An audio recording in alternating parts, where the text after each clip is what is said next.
Hello and welcome to the Sound Lab podcast interviews unedited. On today's show, we have interviews from Owen Rivera. We also have Siamese DeadWax Native James. We throw back to 2023 to chat to Right Said Fred. So without further ado, it's time for our first interview of the show, and it comes from Owen Rivera. Had a chat with him about his new music and more, and this is what he had to say. So Owen Rivera, how are you? I am doing great. How are you doing, man? Yeah, not too bad. Thanks so much. So we've been playing a single of yours called Lie Love. Tell us a little bit about the single, first of all. Yeah, Layla, beach vibes. It's out of all the songs that we thought of releasing first, this one just kind of fit the bill for what we wanted to start off with. Because there was a couple of stuff before, like Christmas and things like that did pretty well leading up to this release, and I really feel that Layla just hits people right at home. Like it gives you that summer love feeling that you just don't want to leave. And what's great about it is that people can relate to it on so many different levels. Because Layla, for me, personally, is not about like any specific person. It's about a somebody. And I haven't found her yet. But when I do, I know Layla will describe how I feel about her. And I hope that you can find that in there too. Nice, yeah, no, nice story. And is this the start now of more new music to come? What is the plan for more new music? Oh yeah, there's definitely more to come. We are working currently on releasing four new songs. One of them, an all Spanish original that's a ballad kind of vibe. It's really cool. And a couple covers too. One of Solomon Burke's "Cry to Me," which I really love. It just finished the other day. Of one of Bread, a song from Bread, you may know. And then one more of a Spanish version of an old Temptation song that I love. So those are Nice. the new ones that come, and then I'm of course working on new original music as well, Latin to be specific, that should be coming out in the near future after those releases. Nice. So with these new releases that you've already got planned, what was the reason behind going down this kind of non-original route and taking having your input on kind of other people's works instead of releasing your own initially? Um, just kind of testing the waters, just seeing where things will go. I mean, you never know with like original stuff, releasing it initially that, how it'll do and how people will receive it and whatnot. So, kind of going down the route of doing some covers and stuff, just kind of testing the waters, seeing how people catch the vibe, like see how people like can relate to like my sound and my music and seeing how, that all kind of fits together before, punching them in the face with like an original song, like, here you go, accept me. So I feel like that coming out with a couple covers first and doing the Christmas stuff and all of that just kind of eases people into like, okay, this is his sound, this is his vibe. Like we can, okay, now here's the original stuff. Now we see it. Yeah, no, absolutely. And you touched on kind of the Spanish elements, the Latin elements that are coming in. Obviously, with your Puerto Rican roots, that's probably where that's coming from. But was it Absolutely. intentional to go down that route and try that sort of sound? With Layla, yeah, just to again see where things go. We had with the release of Love and going down that route first. We just wanted to see like, okay, where do I sit and where do people like find me? Like how do people vibe with like what I do? Just kind of getting that initial feel for what I do. And going into the Latin stuff, like pushing on for that into the Latin stuff, I've done Latin stuff for a long, long time. Forever. Growing up with a Puerto Rican mom, I mean, you're playing Spanish music in the house 24/7, salsa, merengue, cubano, it's everywhere. And I thought that, just going down this route first would kind of like ease into that instead of just like going straight into them, like you kind of like ease into it. And I think with the new Latin releases and new Latin stuff that I'm working on right now, I think it'll do great. Yeah, is that the direction you're kind of wanting to keep going in, do you think? Absolutely, yeah. I mean, I have a whole section back here dedicated to that. And I mean, I've been to Puerto Rico. I want to live there. At some point, I'm going to live there. Um, and I mean, yeah, it's everything to me. It means everything. It's a huge part of my life, and I want it to continue being a massive part of my life and a massive part of my musical career. Hmm. Yeah, no, for sure. Is there any other kind of sounds and things you want to try to see if they work for you and for your music? Um, yeah. I mean, of course, you want to like stay like, with what your vibe is and what, people like love hearing from you and stuff like that. I do love Brazilian music a lot. I love I love Latin American music in general. I love bossa nova music. I was just listening to João Bosco just before this, and I just love the tones, the textures that music kind of brings. And blues, obviously, like blues rock, that kind of thing. Also mixing it, incorporating it all into like, what I do. So there's a lot of different avenues I pull from so many different influences and stuff that I kind of want to like now like kind of like stick to like one thing and kind of make it like my own so that you understand you're getting a thing from me, but then kind of venture off into like these little avenues that I can go down regarding music. And do you think you'll do more in the Spanish language, or do you think you'll predominantly stick to English? Um, right now we're going down that Latin route. I think it'll be like a 75-25 kind of thing. Like mostly in Latin and Spanish and then doing stuff in English as well. So kind of mixing the two together, maybe doing a same song in English and in Spanish if it fits that kind of vibe and what you're Mhm. going for or what I'm going for. Um, and then just kind of going from there. But yeah, it'd be like majority now in Spanish and then we'll do stuff in English as well. Yeah, nice. And we last had a chat kind of a couple of years ago I when you remember were that. Yeah. we spoke at Christmas because we played I Fall in Love with Christmas, and I'd like to know what else has been going on with you over the last kind of year and a half. Oh man, so much. Writing, definitely a lot of writing, recording, producing, like it's been like just a whole like jambalaya of creativity to like put it into words. Um, yeah, a lot's been going on. Since I fall in love with Christmas, wow. Yeah, that's a long time ago. I mean, a long time ago for like regarding like that. Wow. Yeah, I released Rudolph the Red-Nosed Reindeer, and that did really well. Regarding Christmas, and then leading into Lay Love, which is really cool. Um, just been creating. Like it's for like me personally, like creating is my mainstay. Like it's what I do. It's what I've grown up loving since I was a young kid.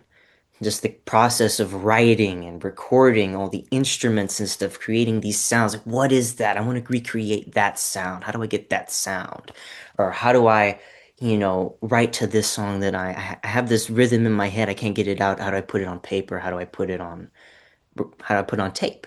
Like, and that whole process has just developed into this whole thing of creating actual original music with, Curb Records and all that. Like, it's just this in crazy, incredible thing that I just don't like. I have control over, but I don't. But it's super cool that I don't, but I do. It's like so many things going on regarding like music and voiceover acting as well. That's been going great. Been doing a lot of projects there. Looking at doing some live action stuff as well in the near future, which is really cool. So it's just this whole like thing of creativity that has just been a part of my life and will continue being a part of my life, and that is just been it for the last 2.5 years since then. And I'm hoping, as you never know where things will go, but I'm hoping I can continue that uh, through the rest of my career. Yeah, for sure. And you touched on voiceover work, live action stuff too. Do you think it's going to be the music and that side of things that's going to be predominantly, hopefully, your career, or do you think it's going to be a bit of everything, or do you think you might go more down that acting side? I think it'll be a combination of the two. Isn't they're two different they're two different career paths and stuff and require two different sets of tools to do. But they're both art, which is really cool. Um, yeah, I think it'll be a mix of both. It'll be predominantly music as it stands, but then the voiceover will be accompanying the music, and the acting will be accompanying the music. So there won't be like this one thing is music, and I'll just give up on everything else that I do and all of that. And I love doing voiceover work. I love doing acting. But it'll be predominant music, and then the voiceover and the acting will accompany it, and it will kind of be like this whole thing. Like I'll do music and voiceover, and then acting, and then voiceover, and then music, and then like little things in between. Nice. And obviously, with music coming out and more music to come, people will want to see you doing some live shows and performing. What's your plan for doing those sort of things? Um, for live, that'll be coming soon. I've been in talks with the label and stuff, like putting stuff together for live. After Layla, or if Layla goes super massive, preparing stuff for live. I have done like live shows and gigs in the past, for like private events or little gigs here and there, but nothing like a tour or like a gig at like an established like place. Not in a minute. So I'm definitely looking forward to playing live. I mean, my favorite thing besides doing like writing and recording that whole process is playing live. It's the funnest thing. Like I can't not play live, and it like tears at me because I haven't been able to do it in so long. So hopefully, after Lay Love and stuff, and we do more releases and more music comes out and stuff, I'll be able to actually like play like live gigs in my area of LA, be able to play across California, and hopefully go around the world, be in England, be in South Africa, being in Latin America, and play like I just want to play music. I want to play to people, and I love connecting with people via live concerts. It's the funnest thing, and there's no better way to connect with your audience than playing live, in my opinion. And I hope you enjoyed the interview there with Owen Rivera to talk about new music and more. Now, we are all over social media, so come and find us at The Sound Lab, yes, on all the socials. You can also check out the website, thesoundlabuk.co.uk. So while you go and find us on all the socials and give us some follows, of course, we've got our next interview from Siamese. They have released a brand new record and we had a chat with them all about it. So Siamese, how are you? I'm good, thank you. Thank you for having me. It's an honor and it's always a pleasure to talk to you guys. Pleasure is all mine. And we've been playing a single of yours called Reveries. Tell us a little bit about the single, first of all. The single Reveries, which is with my guy Matt from Caskets, was one of the first songs that we wrote for the new album. And it centers around the main theme of the album, which is a father-son relationship, my father and son relationship to my dad, my late dad, and it's a song about seeing yourself in that person even after 26 years now, and seeing all the good and all the bad things. Nice, yeah, nice. And that's off your new record, which is out now, called Dissolution. For those who have not had chance to take a listen to the record yet, tell us a bit about it. Dissolution, to me at least, is our darkest album. It's pretty gloomy. It's a journey that I took, especially with the lyrics, in processing some stuff. Much of the album is played out as, as I am the villain in the stories. Actually, a lot of the times I am perpetrating. I'm the one making the mistakes, So it was it was a rebirth of my personality somehow to try and figure out. And I always think like I always every year I come to a state of kind of, yeah, I'm good now, I kind of figured it out. And turns out you never figure it out. It just keeps coming and going and changing all the time. So that's why it's called dissolution. Nice, yeah, great to hear. And the sound you made with the record, was it the sound you wanted, or is it kind of how it turned out as you were writing and recording it? I definitely wanted to go for something heavier in the guitar tone and the production. I wanted obviously to sound produced and polished like every other record we've ever done, but I also wanted to have some more teeth. And I believe we managed to get that out of it, especially with the guitar work and how we kind of managed to push it. So it came out darker and heavier as I wanted, but there are also some surprises there. I did not think I would use like falsetto that much on that album, which was a new thing, and screaming as well. There is a lot more screaming on this album, and some like that, and some think that's the worst thing we could have done. No, for sure. Do you think you might, going forward, then continue getting that little bit heavier and putting more screaming into it, or do you think you might revert back to how it has been before? I don't know because the I think the trick right now is to try and see how can I keep evolving what we've done without pushing away who already loves this sort of music. I have some ideas, and it's much more Dijon inspired. It's much more inspired by this new wave of indie R&B bands that I wanted to dive more into. I've hooked up with a really cool producer in Germany called G17, which I look forward to working with. We're gonna try it out a couple of songs. I'm already thinking about the next thing. So like we're gonna see it. It's gonna be even jazzy, I would say. Um, yeah, just to try something else. See if it works, and if it doesn't, we can try something else. I have good time now. We've been releasing records for every 2 years, so we're Yeah, pretty productive. yeah, we'll get onto that a little bit later. But sticking with this record just for now, I'm sure you wrote more than what made it onto the record. What happens to those now? Do you consider them again down the line, or is it a case of starting afresh when the time comes? Never go back to your exes. Isn't that like a thing?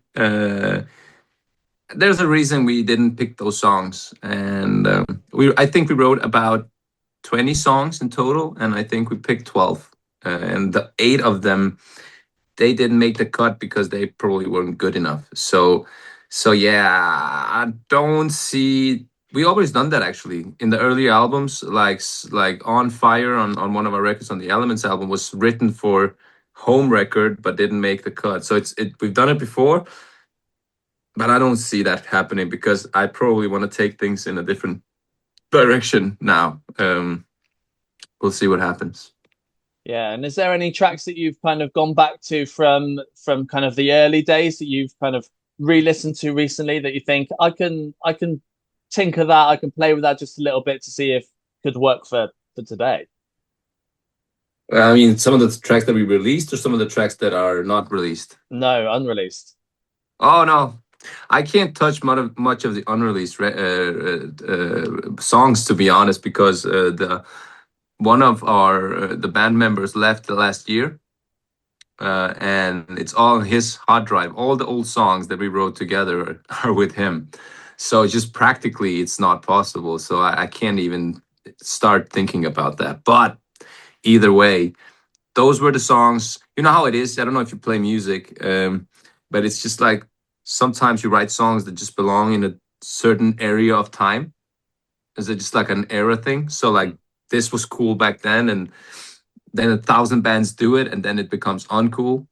That's us basically. So like I wouldn't do that.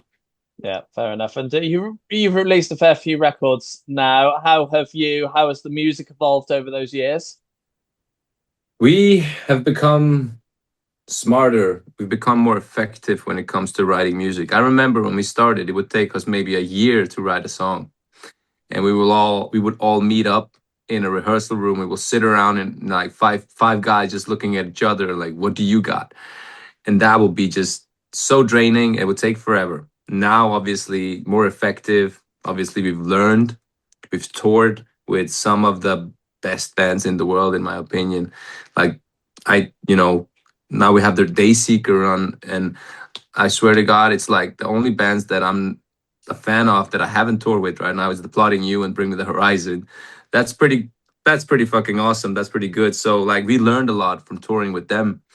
Learned what works. Like when we see them live, we can see okay, because it's just a different ball game to see these fucking giants that we're sitting on the shoulders of and learning all the time. So yeah, I think learning by doing has been a big part of our journey.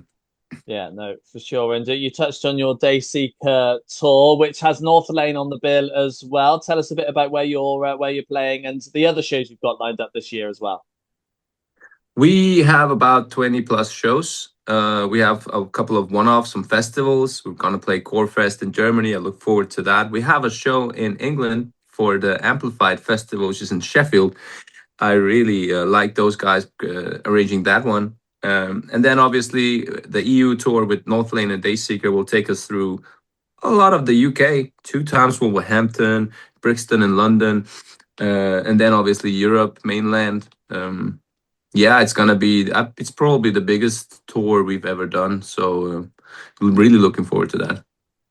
Yeah, I can well imagine. And obviously, the diary's filling up quite quickly, and we're coming towards the end of the year quickly too. Are you hoping to add any more dates in this year, or are we looking towards next year now? I think definitely we're looking towards next year to be doing more.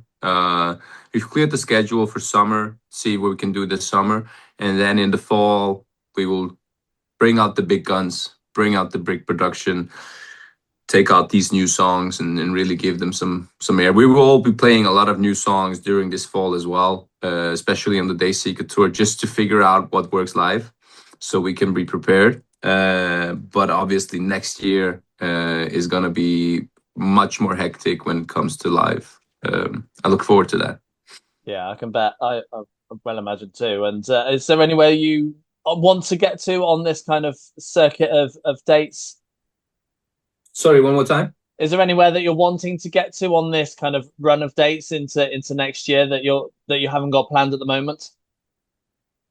I'm not sure I understand your question. Like, what's the date that I look forward to the most, or? Well, is there anywhere you're hoping to go to that's kind of not UK or Europe based, like US or maybe Australia and that sort of stuff? Australia is a big dream. It's the only continent I haven't been on except South Pole, but like Australia would be amazing. But I just don't have the connections right now. We've been to the States this year. We want to go back there as well because it's just wonderful to be there. But there is also one place, if I can mention it, we would like to go back to Turkey. We have some very, very cool and very loyal fan base when we did our show in Istanbul, and it's just a great experience to come to a country that is very close to my own heritage and culture, and just the way they do it. I just love Istanbul, so that would be my number one pick. Yeah, nice. Is there anywhere else that you've not been to yet that you want to get to? We would like to go back to Japan and China. China, it seems like if you come to China, it doesn't matter who you are, there will be a ton of people there because there's so many of them. So it's like I've seen the bands that tour there, and it's just been filled with people. So China might be good. I don't reckon there's good value for it, like money wise or anything, but I think it'd be a lot of fun to witness China. And I hope you enjoyed the interview there with Siamese to talk about their brand new record and more. Now, if you're listening to us on Spotify, then you'll be pleased to hear we also have a Spotify playlist. It brings you 150 brand new up-and-coming artists that we feel like you might just enjoy yourselves. And if you want to check that out, search Fresh by The Sound Lab right here on Spotify, or head to the website thesoundlabuk.co.uk and click on the Fresh playlist button. So while you go and find our playlist to save and listen to later on, of course, we've got our next interview from DeadWax. Had a chat with them at 2000 Trees Festival just a couple of weeks ago, and this is what they had to say. So, DeadWax, how are you? Yeah, good man, yeah. Yeah, doing good, thank you. Good, you are? Yeah, no, absolutely. You're here at 2000 Trees. Yeah. How's your day been so far? Yeah, it's been alright. We've not been here very long. It's our first time at Trees. We've driven down today, and unfortunately we're driving back tonight. We wish we were staying for a lot longer, because already we're having a brilliant time. Yeah, but it seems amazing. We've done a little lap, seen everything that's going on. It's lovely that you can get around it so fast. It's laid out absolutely brilliantly. No, good. Yeah, and you hoping to catch any bands while you're here? Yeah, Corey was going to go see Tiger Cub. Yeah, that's the one. Yeah, we want to see Tiger Cub. There's a few others. Names avoid me. But yeah, we've not got very long. Everyone's working in the morning, so we've got to do a quick sort of F1 style lap of the festival, see what we can find, and then The joys of being in a band, eh? Oh yeah. And the reason why you're doing some shows, and this show in particular, is because you've dropped an EP. Yeah, man. So now, tell us a bit about it. Yeah, so it's called New K. So we're trying to sort of do this mashup essentially of new metal and kind of UK dance music and genres like that. New metal was basically birthed from, I'm sure everyone knows this, but it's metal and hip hop. We're trying to do it as metal and the UK's versions of hip hop, which is grime, even though it's kind of unrelated to hip hop, came through reggae culture and sound system culture. But that's kind of what we all got into when we were kind of coming of age, if you will, like sort of 18, 19. We'd go out to raves and dubstep nights, drum and bass nights, garage nights, bassline, grime, all of that. And we had the idea for a long time. Yeah, like we were saying, that first EP that we did is that the overall vibe I think is quite similar. So that was more like a bit of a mission statement. And I feel as though New K now is basically us being like, we've got the sound, we've done it now. Yeah. And we have Corey that produced it with us is here today as well, and he's working with him has really allowed us to put that together the way that we wanted. And yeah, the sound is coming together. I think we've got it now. Yeah, we wanted it to really sound a lot more live than our previous EP, to kind of get across the roots of the band, which really we started when we were 14, 15, and we started playing as all kind of teenagers do, like kind of classic rock tunes like Led Zeppelin, AC/DC, that sort of thing. And we grew up as a live band and playing in kind of with a punky attitude. We never really listened to punk, but we get that kind of reference a lot, just from our attitude on stage and how it's kind of raw and live. And we really wanted to try and put that across on this EP and blending these genres, because obviously hip hop is still quite I would say electronic based in its production style at least, but it's obviously sampling kind of acoustic instruments, whatever, whereas grime and dubstep and drum and bass obviously come from a very, very much electronic background. So the sort of creative decisions of how to kind of mix that and approach it in the writing process is quite difficult, or not difficult but challenging. It's you've got to think about it maybe deeper than it's trying to walk that line, right? Because there's a lot of metal now, well, we feel is so produced, and it's like we'd maybe say overproduced, maybe, but it's not. For me, the thing of like, it sounds like you stood in front of a drum kit and somebody's beating the hell out of it, is kind of getting a bit lost. And it's I don't know. I think we wanted to keep it as in that it feels like a band, and like you stood in the room and it's like so loud, and that's what we want. Yeah. No, nice. And you touched on the writing process already, but touch on it a little bit more, because I'd like to find out how tracks normally start off for you guys. Oh, I mean, often they kind of all come in different ways. Like we really utilise sort of the different influences of the band. We all mostly come from musical backgrounds, but usually from different areas. So sometimes it'll be bass players like, I've got a riff, guys, and it's like, okay, cool. And then sometimes I'll have some lyrics, and then we'll go with it from there.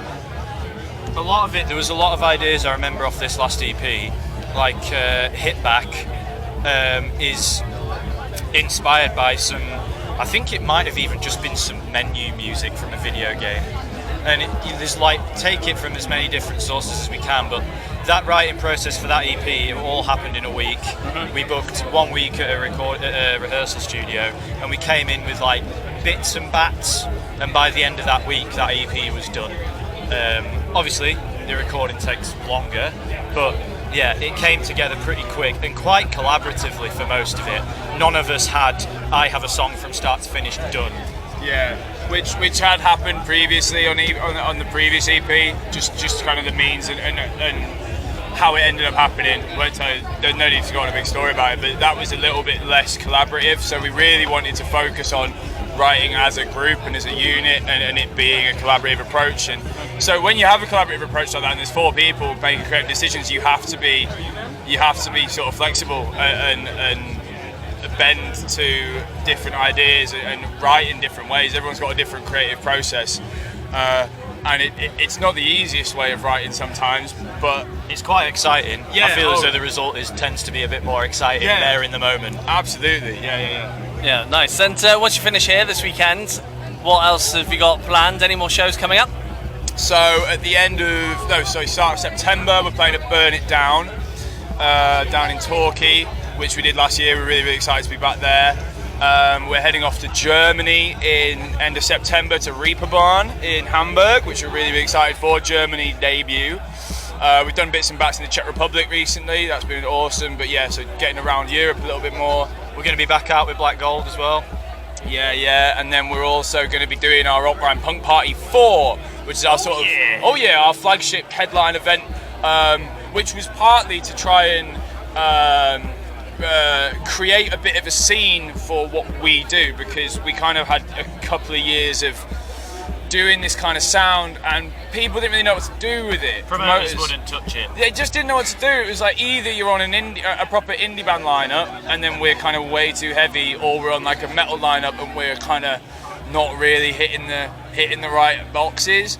So we wanted, pop. Yeah, basically, we wanted to start. So we started this event, Opera and Punk Party, which its name was kind of to try and give a bit of an identity to what we wanted to do. And we're on to the 4th one now. They've all been brilliant. And I do think we've created a bit of a scene around this sort of alternative approach to the UK's underground scenes, which we absolutely love. So that's going to be in October. Hopefully we'll be in the studio again and dropping some new music before the year's out. And then 2027. God, who knows? Roll on. Well, we've been discussing doing another run of shows down south, sort of January, February time. We're looking at getting back into Europe for a longer run next summer for sure. That's going to look like Czech Republic, Germany, and hopefully France this time as well. Yeah, and the Netherlands, hopefully. Yeah. And I hope you enjoyed the interview there with DeadWax from 2000 Trees Festival just a couple of weeks ago. Now, if you're loving all of today's interviews, then you can hear them again on our Future Hits radio show. This time they come in an edited format alongside a load of brand new music and a live session too. And if you want to check that out alongside all the other radio shows that we do, head to the website, thesoundlabuk.co.uk, click International Radio Shows, and it'll take you to our Mixcloud page, The Sound Lab UK. So while you go and find us on there and save to listen to later on, of course, we've got our final new interview, and it comes from Native James. Had a chat with Native James at 2000 Trees Festival to talk about his new single, and this is what he had to say. So, Native James, how are you? What's good, bro? I'm not too bad. How are you, man? Good, yeah, not too bad. You are here at 2000 Trees. I am, for the very first time. How are you finding it? It's interesting. Like, I can't lie. It's exciting. It's vibrant. Everyone's just out here to have a good time. So I'm just, I'm taking it in. I can't lie. Take it in. Nice. Are you hoping to catch some bands while you're here? Yes. I wanted to catch Broco later on. Yeah. I know I missed Hyphen, which I'm annoyed about. But I'm just here to go see new ones. Like, literally, just go see new bands that I haven't ever heard before. Just go enjoy the festival, That's what festivals are for. Come on, my brother. That's what they're all about. Come on, man. And I hear you've got a new single on the way, Never Been Scared. Yes, Never Been Scared featuring Frisco. It is out next week. Tell us a bit about it. So this is a track that's really about, I wanted to kind of make a chorus or something that everyone has a feel for and everyone can relate to. And Never Been Scared is just about never being scared, whether that be in your exam, whether that be in your workplace, whether that be on the road, whatever you're doing, it's always to be able to take out fear and just go for what you need to go for. Do you know what I mean? So, and just beat yourself up. So yeah, I'll sing. And I hope you enjoyed the interview there with Native James from 2000 Trees Festival just a few weeks ago. Now, this is the part of the show where we like to throw back in time, and we're doing so back to 2023, where we had a little chat with the band known as Right Said Fred, where we talked about new stuff and old stuff too. So, Right Said Fred, how are you? We're very well, thank you. We're fine, thank you very much. Good. How are you? Good, yeah, not too bad. Thanks so much. So, last week on Friday, you released a new record called The Singles. Tell us a little bit about the record, first of all. The idea is that having played these songs for a very long time live, they were due for a refurb, really, and a re-record, a refit. Yeah. Also because of the co-writes we've had on some recent stuff with Taylor Swift and Drake and Beyonce, we've sort of found ourselves with a younger audience. So we know that from doing selfies and stuff in the street. And also we were asked to do it by a distribution company. They said, "Have you thought about doing this?" So we, there's perfect storm really. So we recorded it February, March. And and so far it's been very, very well received with people. So we wanted to. We were offered the idea of sort of just rehashing, re-releasing the old stuff. And we really didn't want to do that for two reasons. One, as Fred says, we worked on stuff live and we wanted to put some of those changes in. But also the nature of sounds have changed. The quality of digital sound has made huge leaps in the last 15, 20 years or whatever. So we wanted to capitalize on that. Yeah. Yeah. Yeah, good. And was it easy to kind of have them remixed, reworked, redone? Was it easy to do, or did you find it a little bit difficult at times? No, I found it quite easy because we've been playing them live. These are the live versions. Exactly. They aren't live recordings, but this is how we were doing performing them. So the drop down at the end of "Sexy" and the guitar riff in "Don't Talk Just Kiss" and the piano in "Dippy Dippy," all those things. They got involved. They evolved through playing live. Yeah. Yeah, exactly. Yeah, and it was. People have asked us before whether we're sick of these numbers and whether it's a bit of a tedious thing to do, but actually it wasn't. I still really like these numbers and have never not wanted to sing them live. So it was actually a really enjoyable process. Really, hearing them sort of come back to life in a funny kind of way. Yeah, good. And it's been a few years now since you've released your own original material. Where are you at with writing some new stuff? Well, there's new stuff on the album. Yeah, it's half and half. 50-50. New album's got a new single called "Spiritual War." There's newer songs on there. "We're All Criminals." "Godsend" was only released last year. "Tide" was our most recent number one. That's from 2020. There's new material on there. Yeah. And we are writing at the moment. We may be doing an album next year, but we'll just do one thing at a time. Yeah, because we're independent, so we have to. Cash flow is something we have to keep an eye on. Yeah. Yeah, I bet indeed. And like you said, you worked alongside the likes of Taylor Swift, Beyonce, Drake as well. How did these collaborations come about, and have them wanting you to work with them on their new music? Well, we get approached through our publisher. And what these are, it was reported in the press that they're samples. They're not samples. It's called an interpolation. Basically, that means you have an idea that's painfully close to somebody else's idea. And they don't want to risk it. So what they say to you is, "We've got this idea and we realize you've already written it. We'll cut you in. Because we're using your song." So it's basically it's courtesy, it's manners, it's what most artists should do, really, given the option. And then all those three artists have been were very nice about it. So, and Drake in particular sent us a demo of what he was thinking of doing, and so the whole process. And with Taylor Swift, they were incredibly professional and polite, and it was a very easy thing to do. And it, as Fred says, it just brings a new, cohort of people into the mix. It's good. Yeah. Yeah. There is a lot of copyright issues going around at the moment, isn't there? Yeah, there is. And you do have to be. If you've got to be a little bit sensible, otherwise, the Stones could be sued for every single track they've done because it's all blues driven stuff, so you've got to be a bit careful with this. And music is all about reinterpretation and rethinking and reimagining. So we can't get too it is difficult. There are only 12 notes and certain interpretations, and I don't know, you're bound to I think you're bound to slip up at some point. I think so.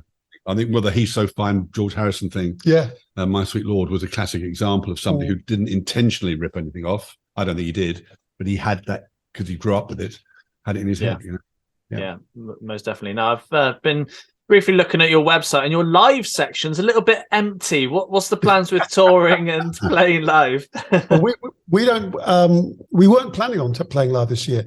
We were focusing on doing the album, and we were offered shows late last year, and I was ill. I had pneumonia for almost 2 months, so we weren't sure. We couldn't book shows because I've had pneumonia before, and it's been pretty debilitating. So we came to the party a bit late. We are going out in September and October, not in England but abroad, and we don't have a UK agent, so we're looking at that at the moment. So you're absolutely right; it is a bit empty. I completely agree with you. Yeah. And as mentioned, you're taking it abroad, and you've probably played many places around the world. But where do you want to get to at some point that maybe you haven't been to before? I'd like to play in South America. Yeah, South America. We've sold a lot of records down there, particularly Mexico and Brazil. That'd probably be my two favorite places to go to. They're where we haven't played. Yeah, I agree. But it is, as Fred says, not having an English, but doing gigs at home would be great. But without an agent, it's really, really difficult. So that's something we just have to face. Right now. Yeah, for sure. Now, I'd like to talk a little bit about the writing side of things. So when it comes to writing music, how do tracks tend to start off? Do lyrics come first? Does a melody come first? How do things kick off? A bit of both, and sometimes together. Spiritual War melody and lyric came exactly at the same time. And then, when you're looking at something like, I think Don't Talk, Just Kiss, the lyric was first. Deeply Dippy, the melody was first. I'm Too Sexy, the lyric and the melody. Lyric and melody quite close. Then other things like You're My Mate, there was a melody first. So it swings around. I tend to write the lyrics, so I'll have a list of ideas and stuff like that. And then we'll have certain lyrics we like, and we got loads of backing tracks we like, but we can't struggle to put the lyrics and the backing tracks together. So it's always we don't have a system. No. And which quite often we write via bass lines. I mean, I'm Too Sexy. The vocal is a bass line. And we've got some other ideas at the moment which were driven by bass. So it's a bit. You normally have this sort of kernel of an idea, like the spine of it. And then the work comes in, putting all the other bits on and the arrangements and finishing it off. Sexy was originally just the verse, just that bit, and then we had to work on where does the song go? What's the next bit? And that's when the I'm a Model bit was written. Yeah. So it's an organic sort of growing process, Yeah, definitely. And speaking of the track I'm Too Sexy, now this track came out, I'm going to show both of our ages here. It came out before I was born. But I still know the words, pretty much every word to that song. Did you realise how big that track was going to be and still be around today? No idea. No, not we couldn't get it signed. Nobody would touch it. So we said to a girl who was actually working on reception at a studio we used, she said to us, "This is a hit record." So we said, "Well, we think it is, but nobody else does." And she said, "What?" She said, "We said we're not interested in a record deal. We're tired of them." And she said, "Well, let's get it on the radio and let's see what radio does." We said, "Well, if you can get it on the radio, then you can manage us." And that's what she did. She got it on the Gary Crowley show and she got it on the Simon Bates show. Yeah. So they were two very big shows at the time, and she did a wonderful job. Yeah. And one guy who we know, who's now passed, sadly, but he was sent a cassette of it and didn't listen to it, didn't bother. Then it was a huge hit and felt suitably chastised by the whole thing and decided to sellotape it to his desk so that as a reminder, whenever a cassette came in, he must always listen to it because you just never know. Yeah, I'm exactly the same with interviews. I interview everybody now because you don't know where they're going to be in 5 or so years' time. So it's that thing about being nice to everybody on the way up because you're going to meet them on the way down. It's that thing, isn't it? And I hope you enjoyed the interview there with Right Said Fred to talk about music and more. And that is the end of the show for another week, I am afraid. But don't worry, we will be back next week with more interviews. But if you can't wait until then, social media at The Sound Lab Yes on all the socials. You can also check out the website, thesoundlabuk.co.uk. And we'll be back next week for another episode of The Sound Labs, interviews unedited. Goodbye.